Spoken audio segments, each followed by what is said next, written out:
Hi, I'm Sue Rellahan. I own Find Serenity and Empowerment.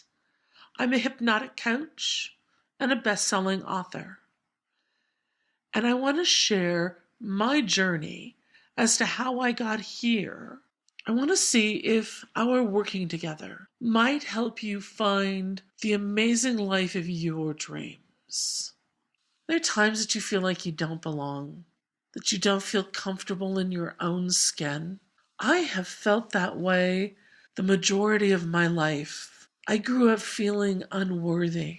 I always felt like that little kid peeking in the window, watching the cool kids playing. When I look at my fourth grade class picture, I am literally a head taller than the tallest boy in the class. Can you imagine being 10 years old and just feeling gigantic? Bless my mother's heart, she put me on a diet. And from that moment on, till just fairly recently, I always felt uncomfortable in my own skin. I've had major body issues I've had to deal with over the years. But all of that being said, there is a way out. And one of the fastest ways to find a way out is coming to that point of self-acceptance, learning what self-compassion feels like, finding self-forgiveness, and then all of a sudden you have the capacity and the energy. The more energy you have, the more self-care techniques you can do. The more self-care you do, the more energy you have. And that snowball effect begins to take place. And the next thing you know, you're headed into the life of your dreams. But before we get there, let's talk a little bit about what it feels like to have that painful feeling of shame. Those feelings of being unworthy of love. It is a hard fact for many of us. We grew up feeling like we didn't belong, we didn't fit in, we didn't fit society's standards of approval for whatever they may have been.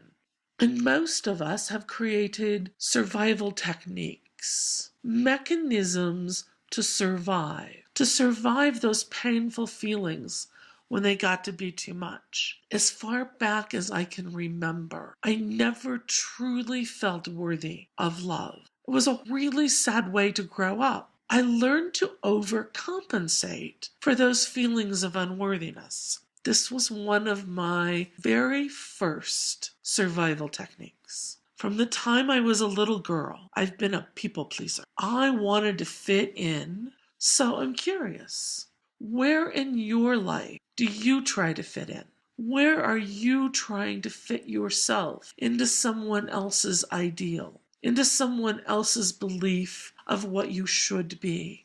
Most of us do that at some point in our lives. The degree to which we do it is really what we're looking at here. Obviously, we all want to be liked. I believe it's part of the human condition. You want the people in your life to like you and accept you and love you. But many of us try to get them to fill that empty hole we have inside of ourselves, instead of being our perfectly rounded selves, and seek other round holes. Those places where we do feel like it's a natural fit. We know we fit in. Take a minute and think about where in your life do you feel like you fit in versus the areas in your life where you were trying to force your way in. And this was a survival technique I created somewhere in high school. This was how I was able to walk through the world. I spent 26 years working in law enforcement. In order for me to step into that world, to pretend I had that command presence, and I created an image of myself in my head that did not match reality. But it was the only way I could stand up and do what I was doing. I would love for you to just take a moment and see, does your image of yourself in your mind match what you see when you look in the mirror? Or when somebody's taking spontaneous photographs, or in this day and age, spontaneous video? Do you see the same thing you see in your head? And it has taken me a long time, and frankly, some days it's still a work in progress. But now I am much more realistic in the vision of myself in my head, and I would love to show you how to do that too. So as I talked about, I spent 26 years in law enforcement, and I actually went out on the internet and found pictures that I could easily use and not get into legal trouble over what I had done over those years. So I love the toy sheriff's car. The Public Safety Standards Manual is a representation of the standards I used to enforce in my own agency and travel and enforce in other agencies. It's vitally important evidence be handled appropriately. It was up to me in my own agency to inspect our evidence section a couple of times a year, and I often inspected evidence for other agencies as well. Our policy manual at one point in time was a national model for other sheriff's offices. This picture represents 26 years of my life, but it's the wisdom I got during this time using my survival techniques that have led me to the person that I am today. And I'm actually very proud of that person.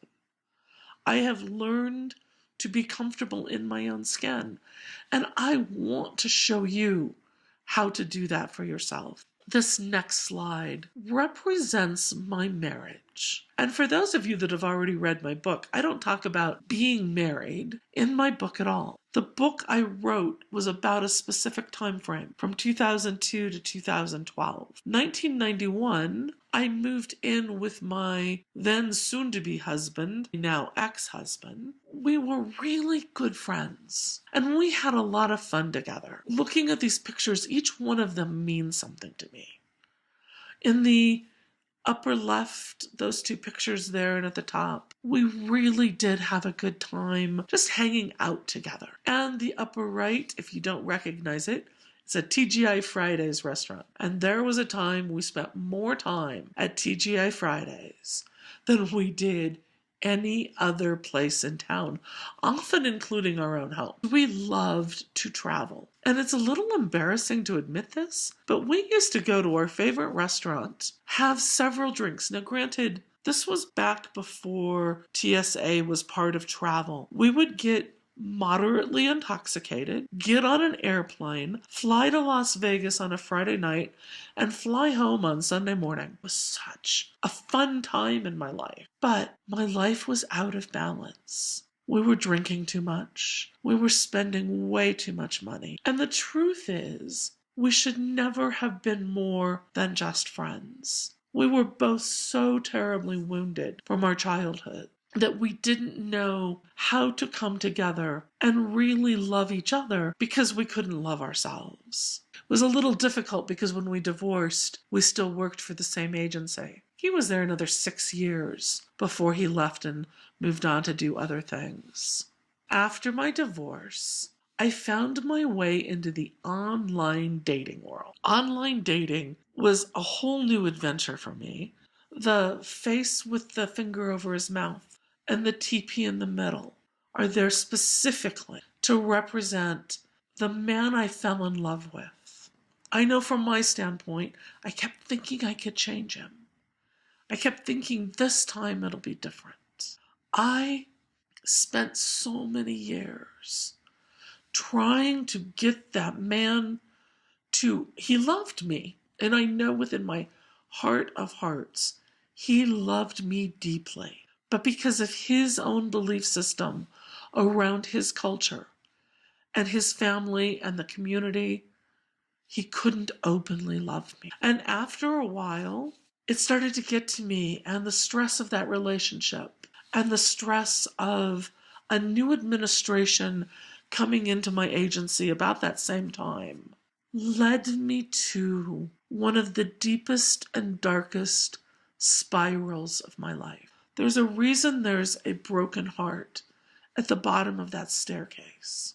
In September of 2009, my heart, due to the stress of work and the lifestyle I was living, the sac around my heart was filled with infected fluid. They really feared my heart was going to stop, that the fluid was going to strangle it. And that first night in the hospital, they put me in ICU. When that cardiologist came in and said, "Do I have permission to restart your heart if it stops?" I looked at him and said no, not because I had a death wish, but because I didn't realize the severity. I thought he was talking about end of life. I didn't realize he meant me right then, right there. My heart could stop. I hit my bottom. This slide, it's how I felt that week in the hospital. There were 2 people in the world who knew where I was. No one from work knew because I was actually on an extended vacation.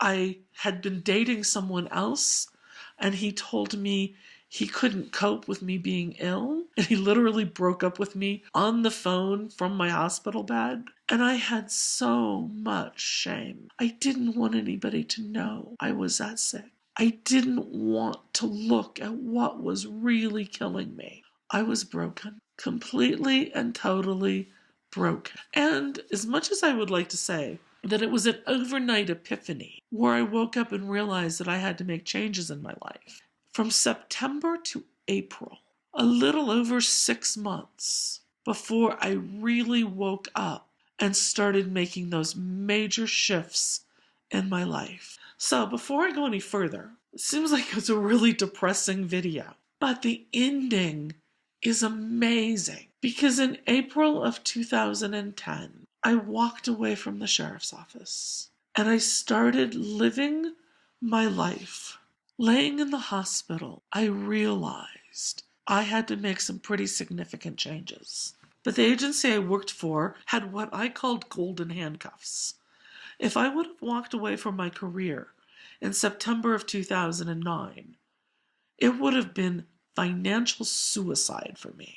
I was within 6 to 8 months of being able to become eligible to collect retirement.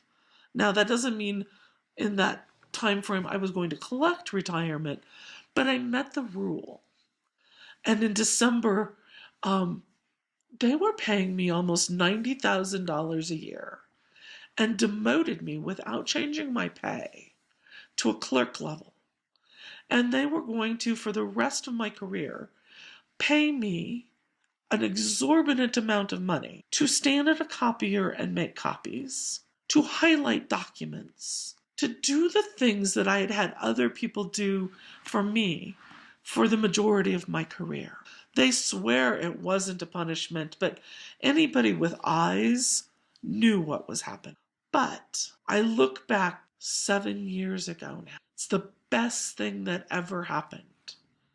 And I told the boss that day, the undersheriff, when he called me in to demote me, that he and I both knew my hands were tied. It would be crazy for me. And I knew I couldn't fight the sheriff's decision if that's really what it was. And so I went back. They moved me out of one of the largest offices in the area of where I was working, out into a cubicle. Talk about demoralizing. And I went to work every day, and I was just going to laugh my way to the bank.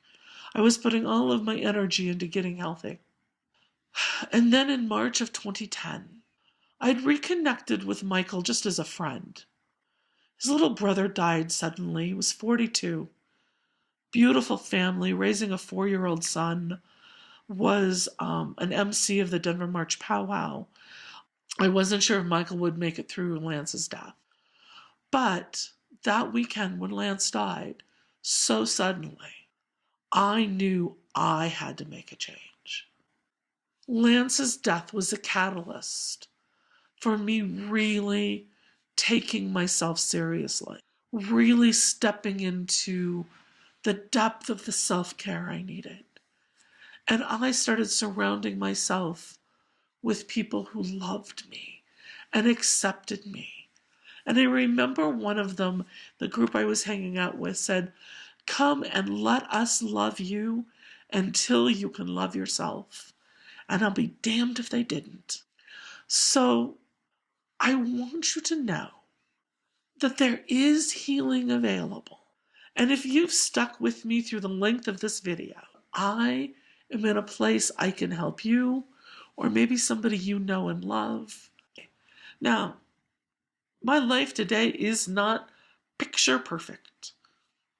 I am still on my healing journey.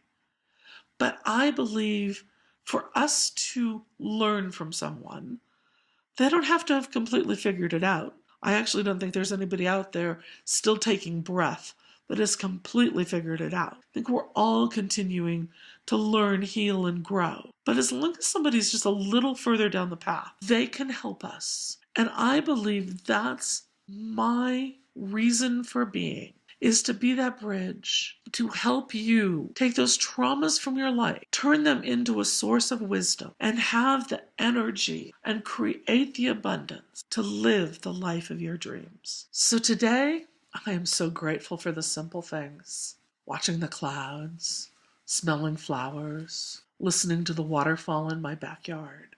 I'm also really grateful for the great big things. This house I live in, the BMW in the garage. Those are really big things, but it's the simple things. It's taking the moment and finding gratitude, the simple things in life. That's what I take pleasure in the most today. And the other thing that gives me the most satisfaction is working with other people. I have helped a couple of women release some old limiting beliefs and find their soulmates.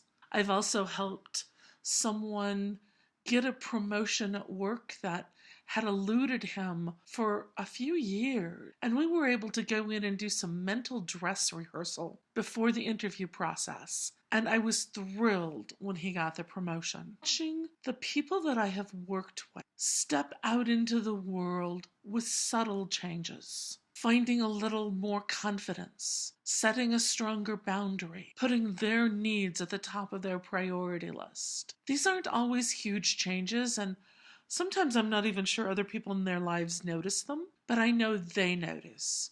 They walk a little taller. They know they deserve to live a really good life. And that's what makes me happy today, is seeing the people that I've worked with step into their power. I would love an opportunity to talk to you. I offer a free 30-minute consultation. There's a button on this page that will lead you to my calendar so you can schedule that time. My contact information is on the screen. I really wish you the best, most prosperous, most peaceful, empowering, successful, abundant life. And know I'm here if you ever need me.